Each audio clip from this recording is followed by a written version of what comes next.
नमस्ते भगवान। राहुल जी नागरा से। आचेशी पर्युषण के आखिरी के दिन क्षमावाणी पर सब क्षमा मांगते हैं और 364 दिन वैर पालते हैं, तो क्या वो सिर्फ दिखावा होता है? एक अवसर है, उसमें कई लोग ऐसे भी होते हैं कि उस आखिरी एक दिन में अपनी सारी धारणाएं, सारे बैर भी तोड़ देते हैं। जो प्रज्ञावान बुद्धिमान है, जिसने जिनवाणी से, मुनिराजों के उपदेश से निर्णय कर लिया है कि मुझे किसी से बैर नहीं रखना है, तो सचमुच में भी पत्र लिख करके, हाथ जोड़ करके, फोन करके, चरण छू करके, आमने सामने मिल करके सच्चे दिल से भी क्षमा कर लेते हैं। तो एक बहुत अच्छा अवसर है और ये तो अपोलॉजी डे, क्षमा वाणी दिवस पूरे दुनिया में मनाया जाना चाहिए। बस ये जरूर है कि वो एक दिन नहीं है क्षमा मांगने के लिए। जब भी कोई गलती हो, कभी कहीं कोई दूरियां हो, कहीं कोई ऊंचा नीचा हो, तो हाथों हाथ भी क्षमा मांग लेना चाहिए। एक दो दिन में क्षमा मांग लेना चाहिए, ताकि विसंवाद ना बढ़े, मनमुटाव ना बढ़े, क्लेश ना बढ़े। और इतनी हिम्मत नहीं है तो कम से कम पर्युषण के प्रारंभिक दिन, अंतिम दिन, संवत्सरी के दिन मिच्छा में दुक्कड़म करके, क्षमस्व करके उत्तम क्षमा करा लेना चाहिए। ओम। नमस्ते आचेशी। राजेंद्र जैन मेरठ से।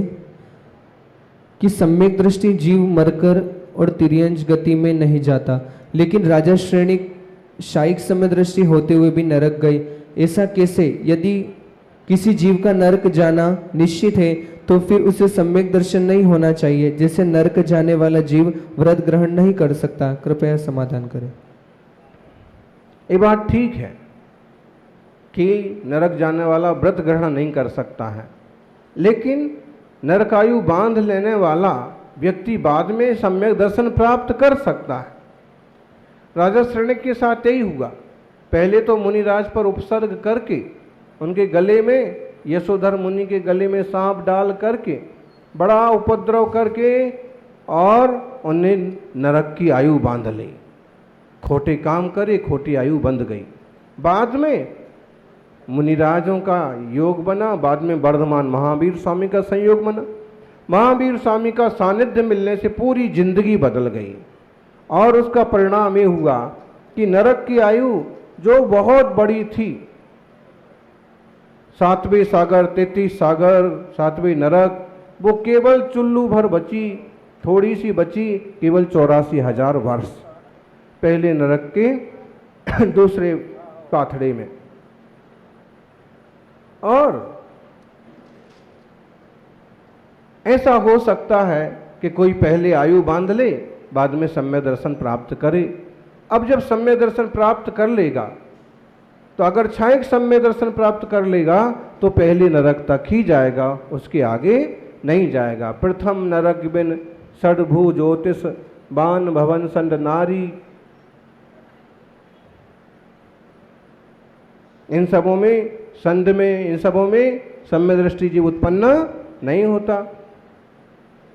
सम्यक दर्शन शुद्धा नारक तिरंग स्त्री नपुंसकत्वानि दुष्कुल विकृताल्प आयुर्ना व्रजंती नाप्य व्रजति का। अव्रति सम्यक दृष्टि भी खोटी गतियों में नहीं जाता है, स्त्री नहीं बनता, नरक में नहीं जाता, तिर्यंच में नहीं जाता, नपुंसक नहीं होता। तो सम्यक दर्शन का महत्व तो अद्भुत है। फिर भी अगर आयु बंध कर ले तो पहले नरक तक जा सकता है। ओम। और किसी का प्रश्न हो तो पूछे। एक बार प्रश्न पूछ ले, उसके बाद जब आचार्य समाधान करे तब बीच में नहीं बोलना कोई। नमोस्तु आचार्य श्री। आचार्य श्री ऐसा कहते हैं कि पंच कल्याणक प्रतिष्ठा में अपने मंदिर जी में कभी कोई लघु पंच कल्याणक होता है तो सौभाग्यवती महिला का योगदान होता है, उसमें माता पिता, सास ससुर और पहला पुत्र होना चाहिए। लेकिन हाल ही में माता जी की समाधि हुई है, तो क्या मैं सौभाग्यवती महिला कह सकती हूँ और उसमें कभी बोली ले सकते अपन? देखिए, स्वर्ण सौभाग्यवती की जो परिकल्पना प्रतिष्ठाचार्यों की है, वो एक विधि के लिए ठीक है। उसमें माता पिता, सास ससुर और पहली संतान, लोग प्रतिष्ठाचार्य बोलते हैं पहली संतान पुत्र हो, लेकिन हमने समझाया कि इस तरह से तो बेटियों के साथ एक तरह का इनडायरेक्टली अन्याय है, इसलिए इतना करो कि पहली संतान जो भी हो जीवित हो। तो इस टाइप से अगर कोई प्रतिष्ठाचारी परिवर्तन कर लें तो आपको लाभ मिल सकता है, और नहीं तो न्यू सौभाग्यवती हैं, श्रीमान जी हैं, विराजे हैं, परिवार पूरा व्यवस्थित है। लेकिन इन सब पक्षों की पूर्ति के हिसाब से आप लाभ नहीं ले सकते। ओम। नमोस्तु गुरुजी, नमोस्तु गुरुजी, नमोस्तु गुरुजी।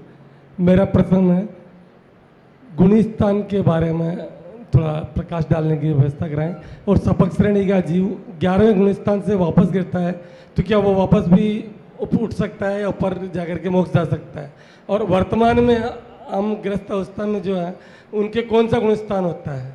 पूरा शास्त्र लिखा हुआ है। इस प्रश्न के उत्तर में एक ही शब्द कहेंगे, गोमटसार जीवकांड का अभ्यास करो तो ही पूरा उत्तर होगा। अब 14 गुणस्थान भी आ जाएं, उसमें आपका गुणस्थान भी बता दिया जाए, ये तो बड़ा लंबा चौड़ा काम हो गया।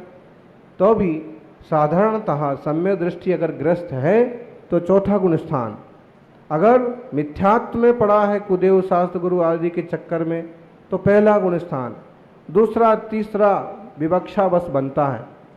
बाकी 5वां गुणस्थान देशवृत्ति क्षुल्लक क्षुल्लिका जी वृत्तियों का होता है। 6ठा 7वां गुणस्थान मुनिराजों का होता है। मुनिराज श्रेणी आरोहण करते हैं कब? जब उत्तम द्रव्य क्षेत्र काल हो, जो मोक्ष जाने का काल हो। तो उपसम श्रेणी अगर कोई चढ़े हैं तो उपसम श्रेणी में निश्चित रूप से पतन होता है, या तो आयु क्षय होगी या काल क्षय होगा। अगर आयु क्षय होगी तो मरण हो जाएगा, अगली पर्याय में स्वर्ग में चले जाएंगे। काल क्षय होगा तो फिर नीचे उतरते हुए किसी गुणस्थान में समल जाएंगे, चौथे गुणस्थान में समल जाएंगे, और वापस से फिर उसी जीवन में एक बार फिर श्रेणी आरोहण हो सकता है, या क्षायिक संयुक्त करके छपक श्रेणी चढ़ के उसी भाव से मोक्ष भी जा सकते हैं। और नहीं संभले तो अर्ध पुद्गल परावर्तन तक संसार में परिभ्रमण भी कर सकते हैं। ओम। आचार्य श्री को कोटि कोटि नमन। मेरा प्रश्न नहीं है, मेरा शंका है। लगभग 15 वर्ष पूर्व से इस आदिनाथ भगवान की वेदी की चर्चा चलती आ रही है। उस दरमियान कितने ही मुनिराज आर्यिका यहाँ आए हैं, उनको भी हमने ये बात बताई थी, लेकिन वो कार्य नहीं हो सका। आचार्य श्री, मेरी शंका ये है कि हम आपको विहार के लिए लेके आए थे कि आप विहार करेंगे जब हमारे ग्राम में पधारे, और अचानक फिर इस तरीके का कार्य हो गया। तो ये किस कारण से हुआ, कैसे हुआ, क्यों हुआ, ये बार बार जो है मन में प्रश्न आ रहा है। समाज के भी, इसलिए समाज को स्पष्ट करें। किसी भी कार्य की योग्यता, उसके पंच समवाय, उसकी काललब्धि भी होती है। अपन ऐसा समझें कि जब सक्षम निमित्त मिले, सक्षम होनहार पकी, योग्य उपादान, योग्य द्रव्य क्षेत्र काल और योग्य निमित्त मिले तो कार्य हो रहा है। बात ठीक है कि यहाँ पर सिर्फ एकाध दिन का ही था विचार, लेकिन फिर भी भवि भागनी बची जोगे वसाए, और ऐसा निमित्त बन गया। सभी लाभ लीजिए। नमोस्तु आचार्य श्री, नमोस्तु आचार्य श्री, नमोस्तु आचार्य श्री। मेरी एक जिज्ञासा है कि पहले निश्चय समय दर्शन होगा या व्यवहार समय दर्शन होगा? थोड़ा छोटा सा उदाहरण देकर समझें। प्रश्न तो बहुत बड़े बड़े करते हो। अब निश्चय और व्यवहार सम्यक दर्शन देखा जाए तो सम्यक दर्शन तब तक सम्यक दर्शन नहीं होता है जब तक 7 प्रकृतियों का उपसम 6 उपसम ना हो। 5 6 प्रकृतियों का उपसम 6 उपसम ना हो, तब तक सम्यक दर्शन नहीं होता है। इस तरफ से जब हम विचार करें कि इन कर्म प्रकृतियों का क्षय हो गया है, तो यही कहना पड़ेगा निश्चय से सम्यक दर्शन हो ही गया है, पक्का हो गया है। फिर जब जिसका ऐसा सम्यक दर्शन हुआ है तो उसकी जो प्रवृत्तियां हैं वो प्रवृत्तियां व्यवहार सम्यक दर्शन कहलाती हैं।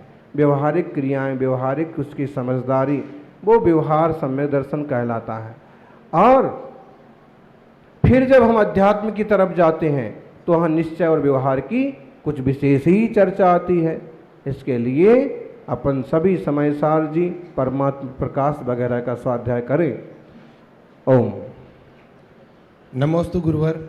बोलिए आचार्य श्री 108 सुनील सागर जी महाराज की जय। आचार्य श्री, आप जहाँ जहाँ गए वहाँ पर सभी श्रावकों को अपने अपने पुण्य के अनुसार आपके कई प्रकार के चमत्कार देखने के लिए मिले। आप दूदू ग्राम में पधारे। सुबह हम सब भक्तों के द्वारा आपके सानिध्य में हम सब नशिया दर्शन करने के लिए गए। सुबह प्रातःकाल जब नशिया से दर्शन करते हुए हम मुख्य बाजार के रास्ते से आते हुए यहाँ पे आदिनाथ मंदिर के लिए आ रहे थे तो मस्जिद के सामने सभी मुनि संघ के सामने कई सारी गायों का और भैंसों का एक झुंड खड़ा था, जिससे सारा मार्ग अवरुद्ध था। लेकिन आपकी मात्र एक मुस्कान से वो सारा झुंड जो 40 से 50 गायों का था वो मात्र 10 सेकंड में इस गली को ना अंदर ना आकर उससे आगे वाली गली में गया, जिसमें अपने को इधर आना था उसमें भी वो नहीं घुसा आचार्य जी।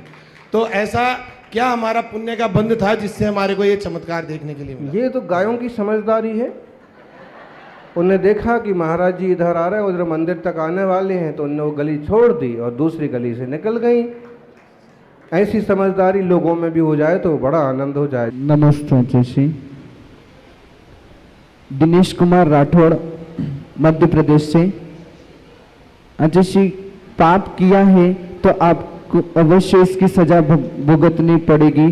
तो जिज्ञासा यह है कि शरीर तो जल के राख हो जाता है, ज्योति रूपी आत्मा निकल करके दूसरे शरीर में प्रवेश कर जाती है। पाप पुण्य तो शेयर करता है और शरीर को जलकर राख होकर यही रह जाता है, तो पाप पुण्य की सजा किसे मिलेगी? हमें अच्छे से समझाइए। नमस्ते। पाप पुण्य, सारी दुनिया इन दो शब्दों को तो जानती है और जैन दर्शन में जब हम गहराई से उतरते हैं तो मालूम पड़ता है कि पाप पुण्य का भी बहुत विस्तार है। 8 कर्म हैं, उन 8 कर्मों की 148 प्रकृतियां हैं, जिसमें 4 घातीय कर्म तो पाप कर्म ही है और अघातीय कर्मों में भी अनेक प्रकृतियां पाप प्रकृतियां हैं। मतलब यह है कि लोक में कुछ ऐसा द्रव्य है, ऐसा कर्म है कि यह जीव जैसे जैसे विचार करता है वैसा वैसा लेप जीव पर हो जाता है।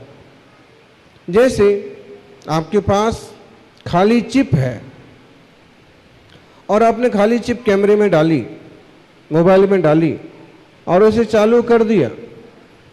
अब आप जहाँ जहाँ उसके लिए कैमरे को चलाते हैं, जो जो उसमें लेते हैं सब रिकॉर्ड होता जाता है। अच्छा बुरा, अपना पराया, सुंदर असुंदर। अब चिप तो आपके पास है, अब उसमें आप चाहो तो जो कुछ भी रिकॉर्ड कर लो। ऐसे ही हमारा यह ज्ञान घन आत्मा जैसे जैसे विचार करता जाता है वैसे वैसे आश्रव बंद होते जाते हैं, वैसे वैसे पिक्चर बनते जाते हैं।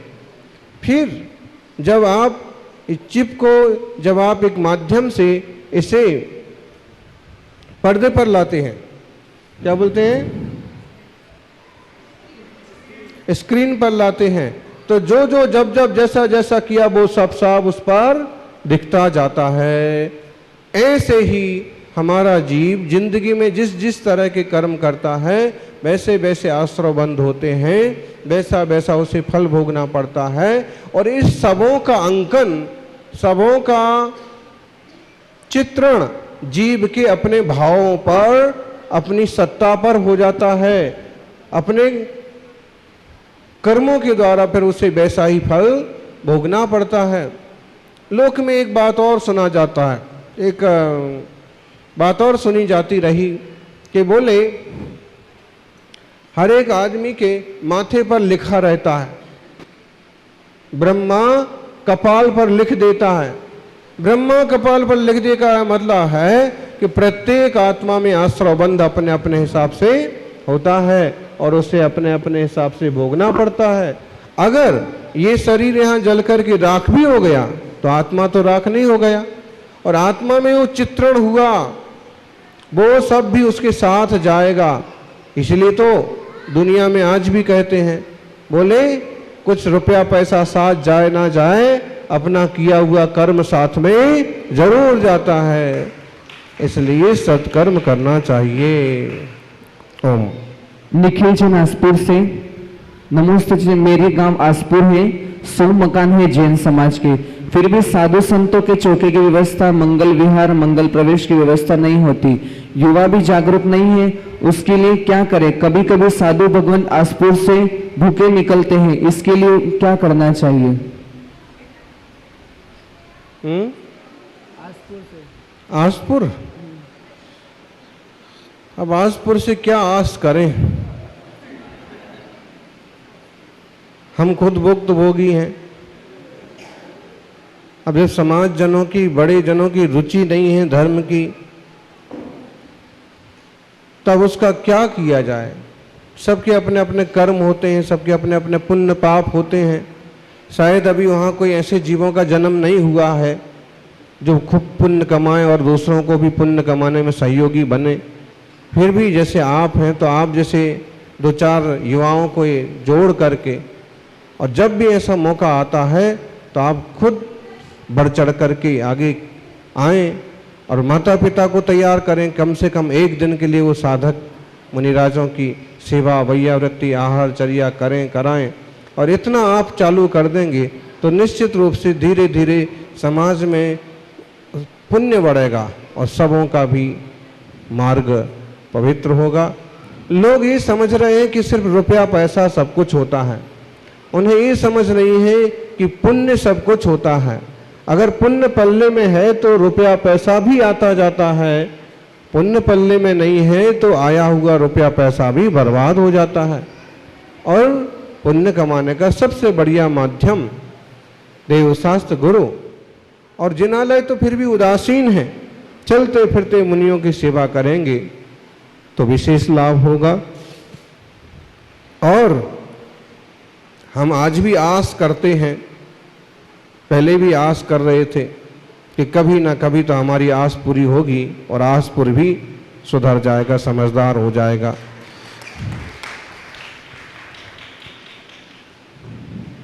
ओम।